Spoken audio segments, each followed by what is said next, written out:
예, 우리 옆에 분들 인사 좀 하겠습니다. 이렇게 인사하겠습니다. 성도님은 하나님의 거룩한 성전입니다. 인사하겠습니다. 성도님은 하나님의 거룩한 성전입니다.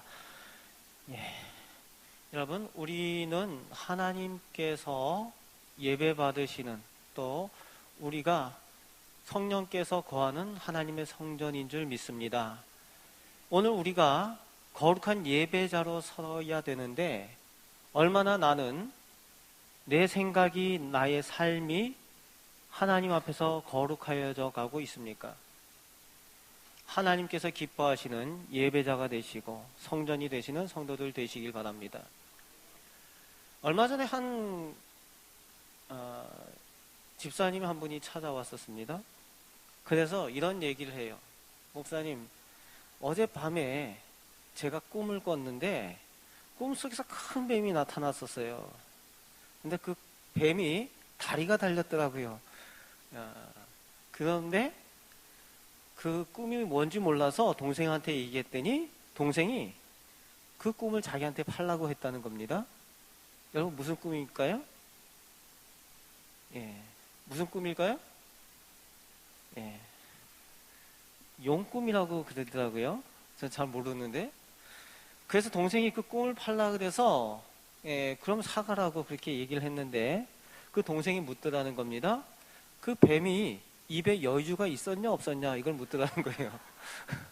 그래서 그걸 왜 묻냐 그랬더니 용인지 이묵인지 알아야 된다는 거예요.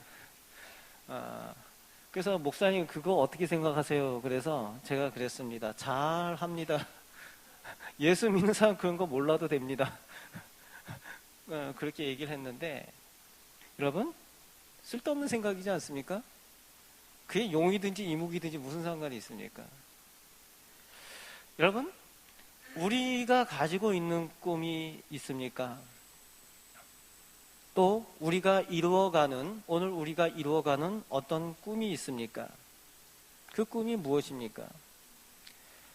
오늘 제가 질문하는 그 꿈은 우리가 그냥 밤에 자다가 꾸는 그런 용꿈인지 개꿈인지 하는 그 꿈이 아니고 우리의 삶 가운데 우리의 인생을 이끌어가는 그 꿈이 무엇이냐라는 것입니다. 어떤 분들은 그렇게 생각을 하시죠. 이제 이 나이에 무슨 꿈을 꾸겠느냐고 그렇게 말씀하시는 분도 있을 수 있습니다. 그러나 브루스 에낙이라는 분은 꿈이 없다는 것은 미래에 대한 소망이 없는 것이다 라고 말을 했습니다. 여러분, 꿈이 없다는 얘기는 소망이 없다는 얘기죠. 그런데 오늘 우리 다음 세대가 소망이 없는 세대가 되어가고 있습니다. 우리 자녀들의 세대가 꿈조차도 꿀 수 없는 그런 어려움 가운데 있는 그런 시대를 맞이해가고 있다는 겁니다.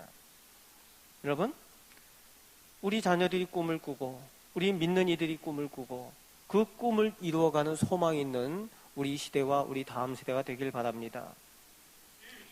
우리는 꿈을 가져야만 합니다.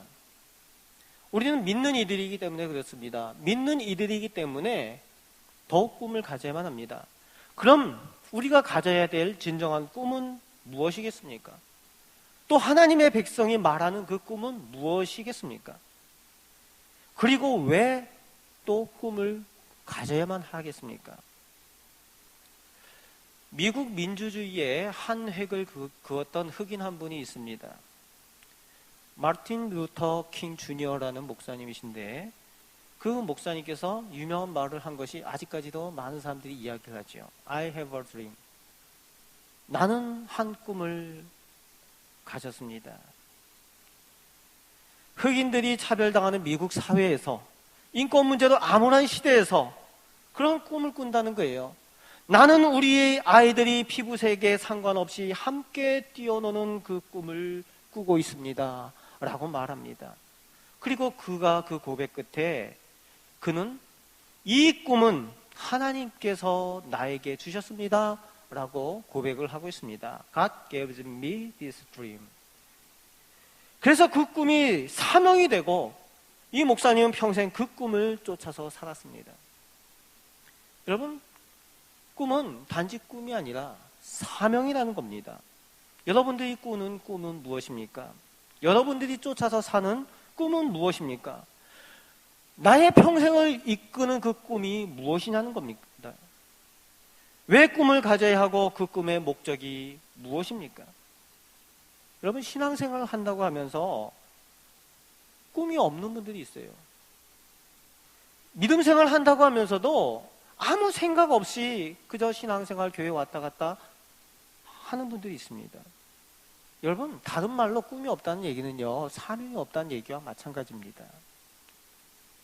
결국 하나님께서 나를 통해 무엇을 이루고자 하시는지 관심이 없다는 거예요. 목적도 없는 그런 삶을 그저 하루하루 버텨가면서 그저 살아가는 것이 다라고 생각하고 있는 것. 여러분, 그것이 믿는 이들의 삶이 아니라는 겁니다. 우리는 하나님의 자녀이기 때문에 하나님의 자녀가 마땅히 가져야 될 꿈을 가지고 살아야 된다는 겁니다. 여러분, 꿈이 있으십니까? 결국 하나님 앞에 가서 내가 평가될 때에 너는 내가 준 어떤 꿈을 따라서 살다가 왔느냐라고 그것을 가지고 평가하게 될 거라는 거지요. 여러분들이 잘 아는 캘리포니아에 있는 새들백 교회에 그 릭 오렌 목사님이 쓴 책을 여러분들 읽어보셨을 겁니다. 목적이 이끄는 삶. 다 읽어보셨죠? 예, 예전에 새벽 기도 때 아마 40일 기도 때도 이것을 했었던 것으로 제가 알고 있는데 다 기억나시죠? 어떤 내용인지?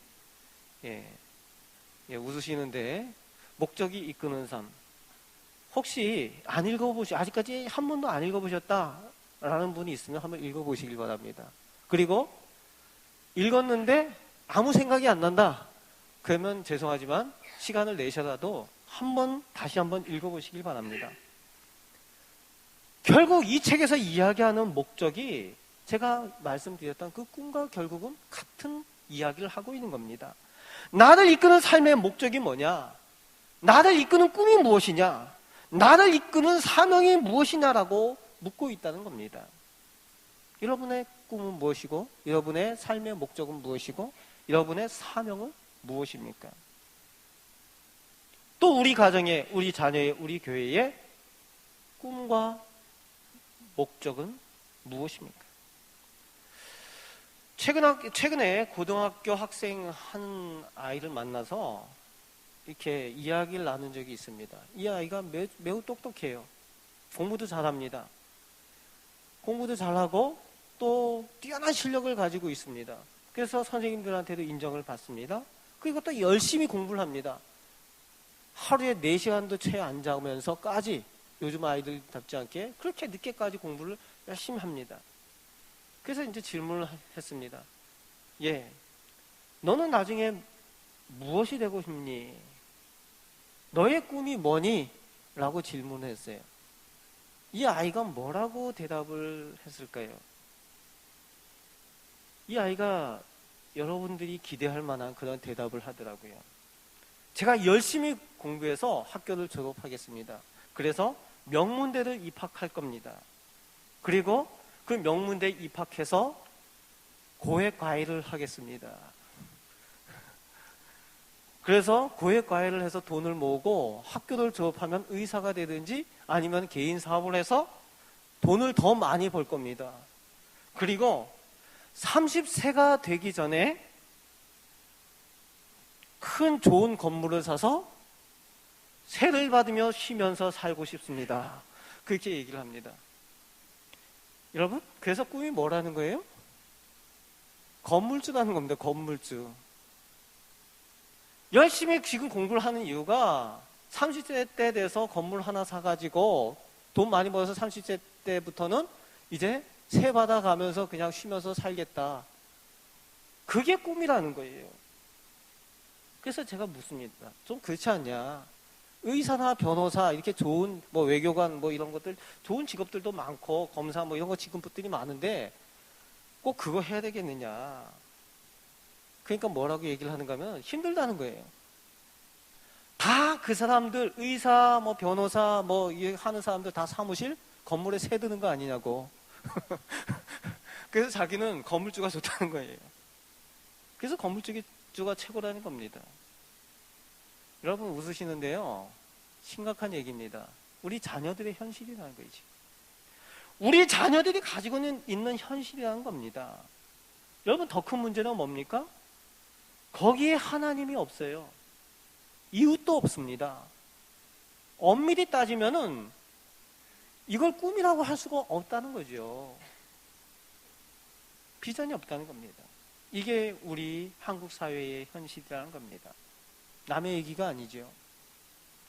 여러분, 다시 한번 우리 성도의 꿈이 무엇인지 생각을 해야만 합니다. 오늘 우리 자녀의 꿈이 무엇입니까? 또 우리 교회의 꿈은 무엇입니까? 무엇이어야 합니까? 그 핵심 가운데 무엇이 있어야만 합니까? 하나님이 있어야 되는 거예요. 하나님의 영광을 위한 꿈을 가져야만 한다는 겁니다. 그래서 우리의 꿈은 무엇이 우리가 되어야 된다? 우리가 무엇을 해야 된다가 아니라, 즉 우리 자신에게서 우리의 꿈이 오는 것이 아니라 하나님께서 나에게 무엇을 원하시는가가 되어야 된다는 겁니다. 우리의 꿈의 핵심은 거기에 있습니다. 하나님께서 오늘 나에게 무엇을 원하시는가? 우리 가정에 무엇을 원하시는가? 오늘 우리 교회에 무엇을 원하시는가? 그것이 있어야 된다는 거예요. 그것이 우리의 꿈이 되어야만 한다는 겁니다. 다시 말해서 우리가 소유해야 될 꿈은 우리가 가져야 되는, 그저 우리가 가져야 되는, 우리가 무엇을 해야 된다라고 가져야 되는 그 꿈을 이야기를 하는 것이 아니라, 하나님께서 오늘 나를 향해서 무엇을 원하시는가, 우리 교회를 향해서 무엇을, 우리 가정과 자녀를 향해서 무엇을 원하시는가, 그 꿈을 소유해야 된다는 겁니다. 그 꿈의 근원이 하나님이어야 한다는 겁니다. 하나님께서 우리에게 꿈을 주시길 소망합니다. 여러분, 따라서 하겠습니다. 성도의 꿈은 하나님께로부터 옵니다. 그래야만 한다는 거예요. 우리가 무엇을 해야지, 내가 무엇을 해야지, 나중에 어떤 거 해야지, 이게 중요한 것이 아니라는 겁니다. 오늘 본문 말씀 가운데에 요셉이 꿈꾸는 내용이 있습니다. 요셉이 꿈을 꾸는데, 안 그래도 형들이 미워서 죽겠는데 이상한 꿈을 꾸어가지고 아주 형들을 열받게 만드는 장면이 오늘 본문 가운데 나오고 있는 거죠. 여러분, 형들이 요셉을 얼마나 미워합니까? 형이 10명이나 되는데 형들이 너무 미워합니다. 미워하는 이유가 있지요. 야곱이, 아버지가 편애를 하는 거예요. 물론 그 야곱이 그렇게 사랑하는 이유가 있죠. 야곱이 가장 아끼던 아내가 라헬 아니었습니까? 그 라헬이 낳은 첫 번째 아들이 요셉이었습니다. 그런데 그 요셉을 낳은 라헬이 일찍, 요셉이 어렸을 때 죽었지 않습니까? 일찍부터 엄마를 잃은 아이에 대한 그런 더 관심이기도 했었을 겁니다. 그런데 거기에 덧붙여지는 게 있죠. 요셉의 특기가 있어서 형들이 더 미워하는 거죠. 요셉의 특기가 뭡니까? 있는 그대로 정직하게 말하는 버릇이 있었어요.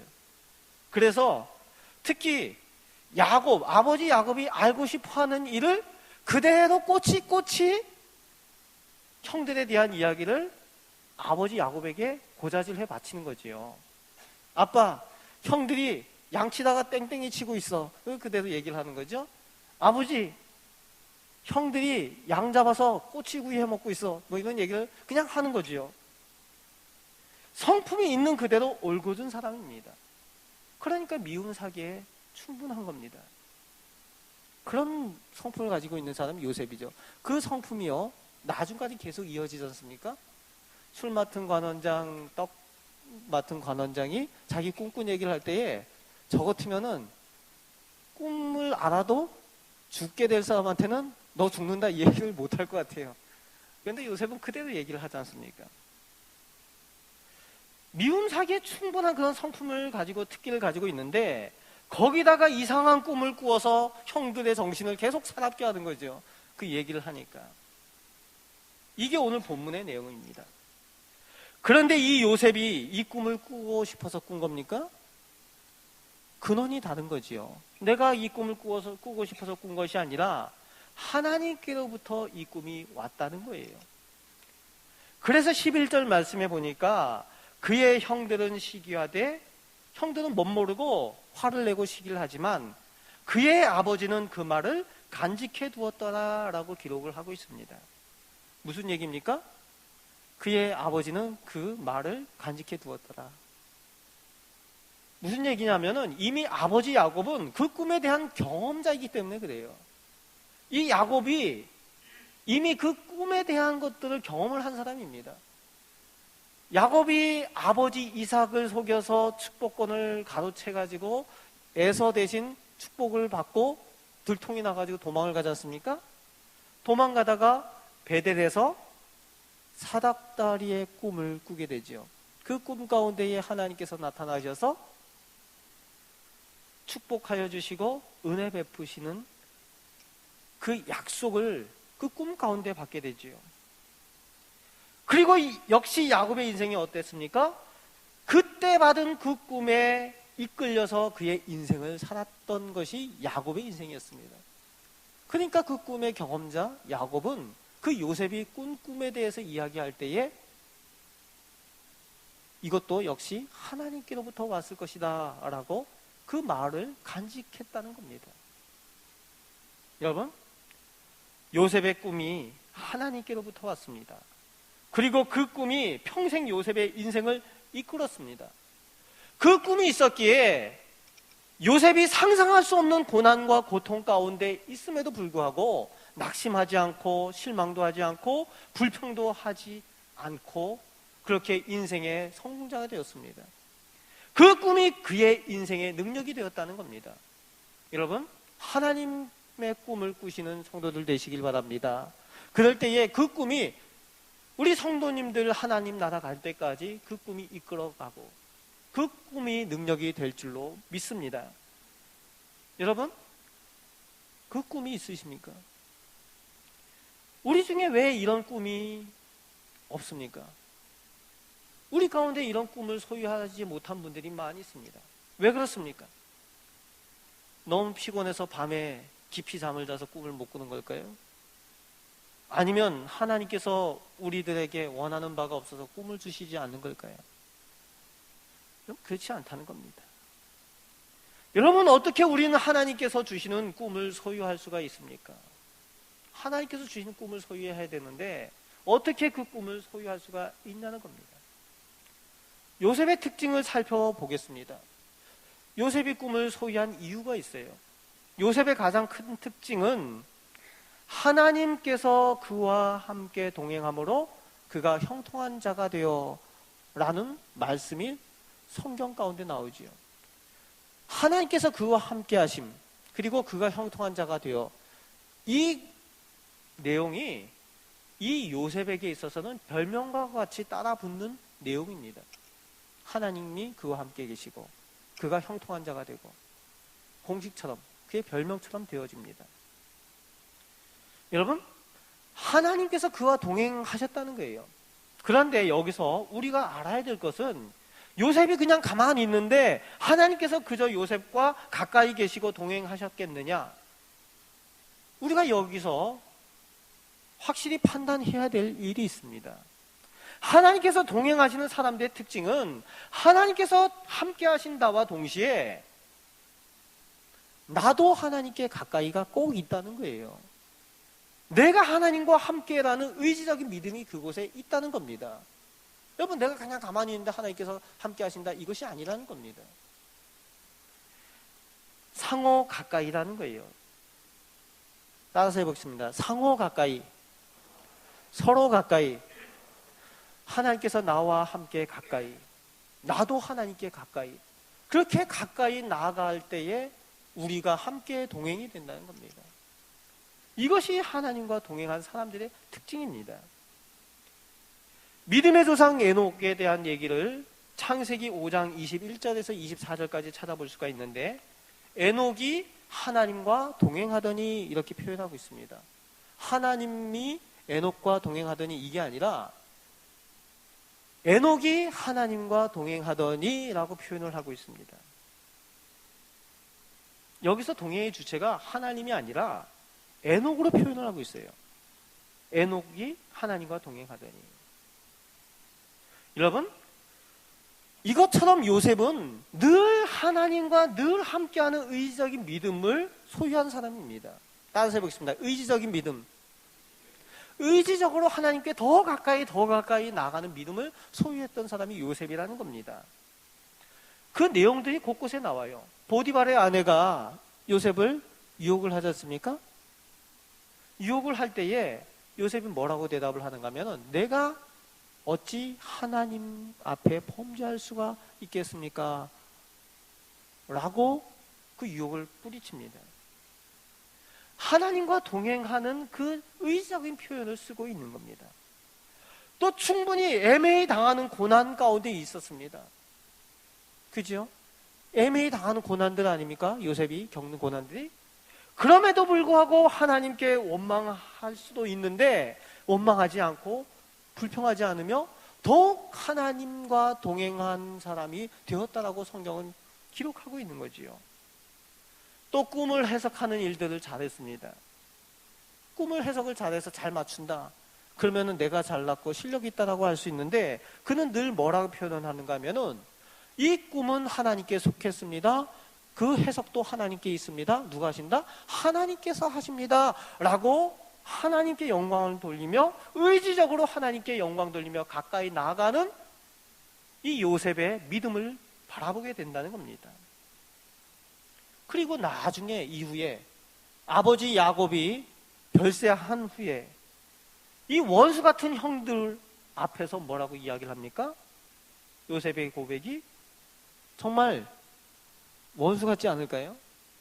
저 같으면 그렇게 못할 텐데 이렇게 얘기를 하는 거죠. 이 모든 것들이 누가 하셨다? 하나님의 선하신 계획 가운데 이 일들이 이루어졌다라고 고백을 하는 것이 요셉의 고백이라는 거예요. 하나님께 가까이 나아가는 의지적인 모습을 그 고백 가운데 확인할 수가 있는 거예요.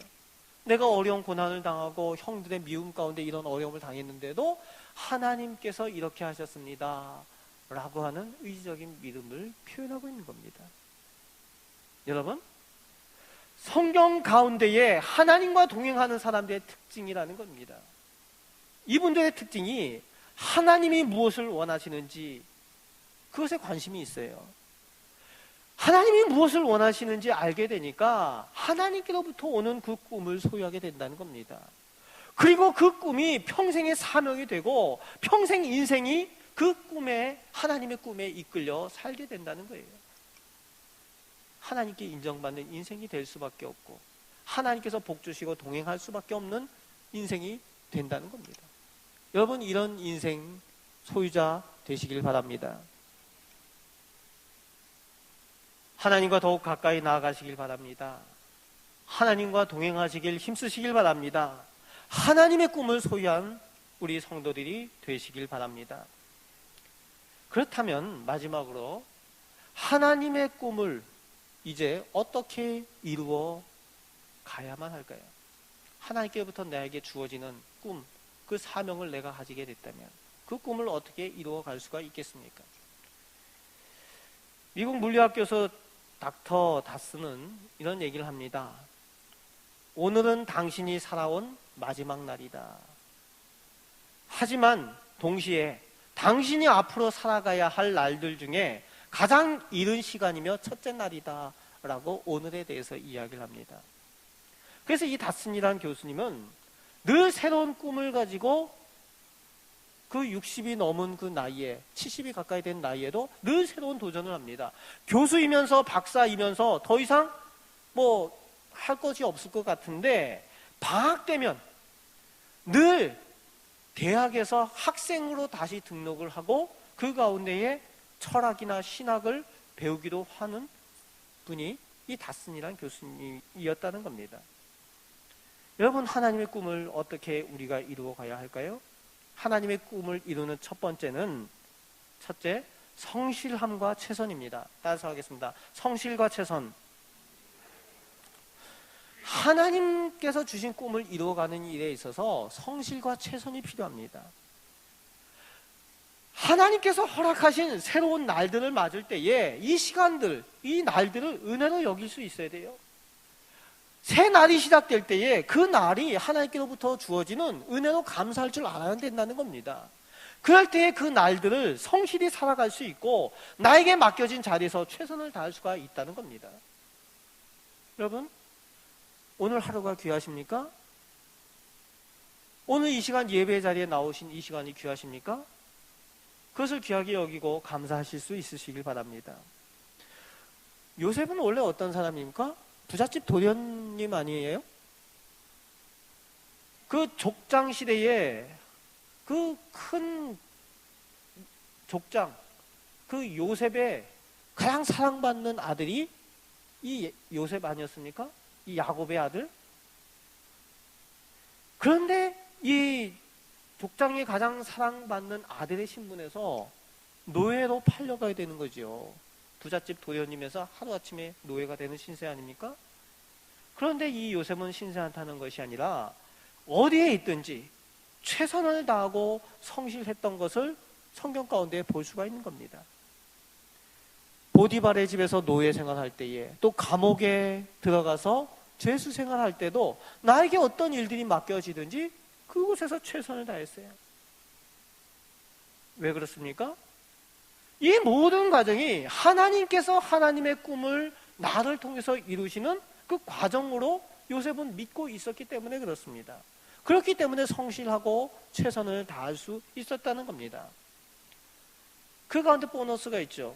무엇이 보너스입니까? 그 가운데 하나님의 형통하심을 체험하게 되었다는 겁니다. 그래서 이 꿈이 하나님께서 나에게 주신 꿈이 확실하구나 라고 확신을 가지게 되는 거죠.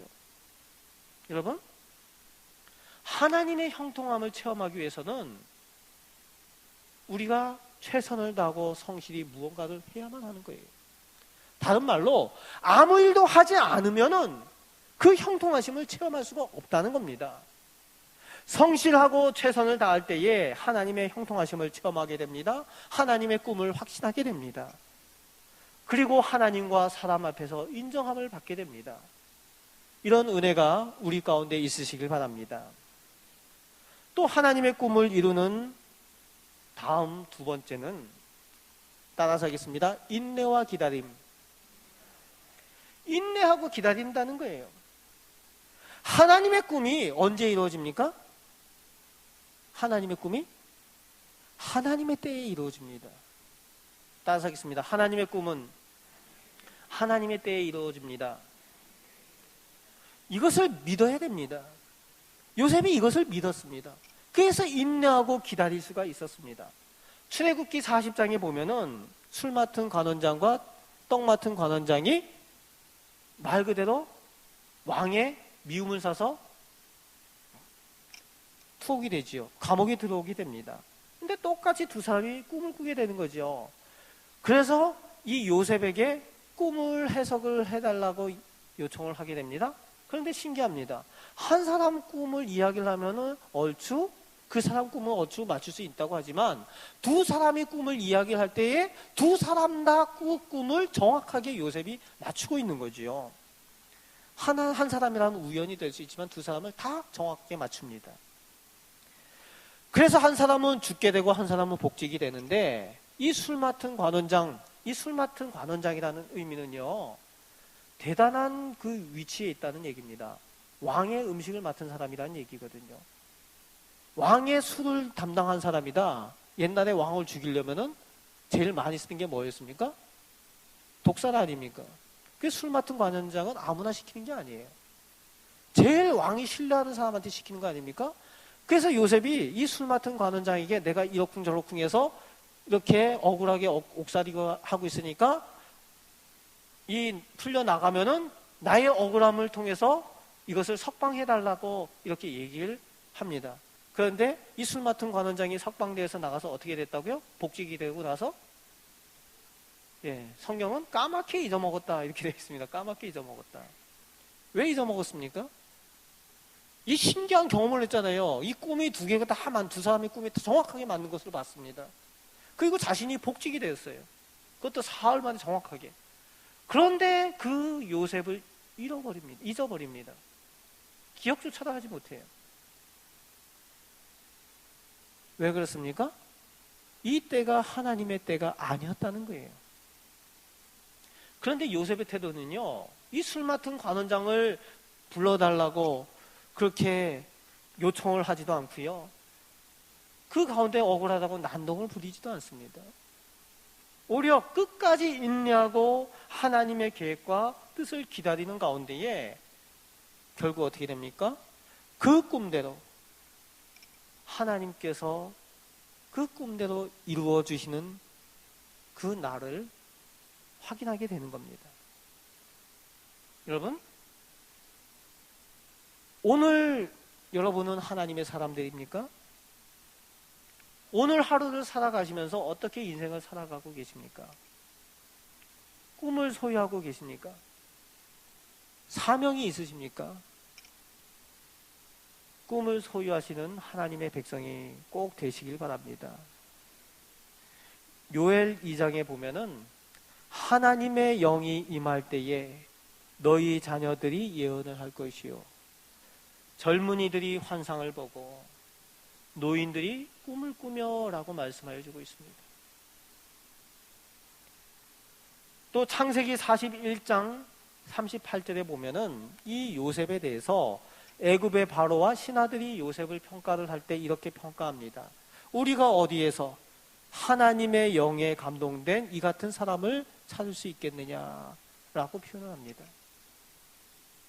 하나님의 영, 하나님의 영이 우리 가운데 임할 때에 우리가 하나님의 꿈을 소유하게 되는 줄 믿습니다. 여러분, 하나님께 더 가까이 가시길 바랍니다. 그래서 하나님의 영이 충만하시길 바랍니다. 그때에 하나님께서 오늘 나를 향하신 하나님의 꿈을 소유하게 되는 줄 믿습니다. 내게 주신 하나님의 꿈을 따라서 그 꿈을 믿음 안에서 이루어가는 그 가운데 형통의 복을 누리시는 우리 성도들이 되시길 바랍니다. 요셉과 같이 하나님 앞에 더 가까이 나아가기 위해서 최선을 다하시고 그 가운데에 하나님께서 주시는 꿈을 바라보며 인생 가운데에 승리의 삶, 능력의 삶을 살아가시는 우리 복된 성도들 다 되시기를 주님의 말씀으로 축원을 드립니다. 아멘.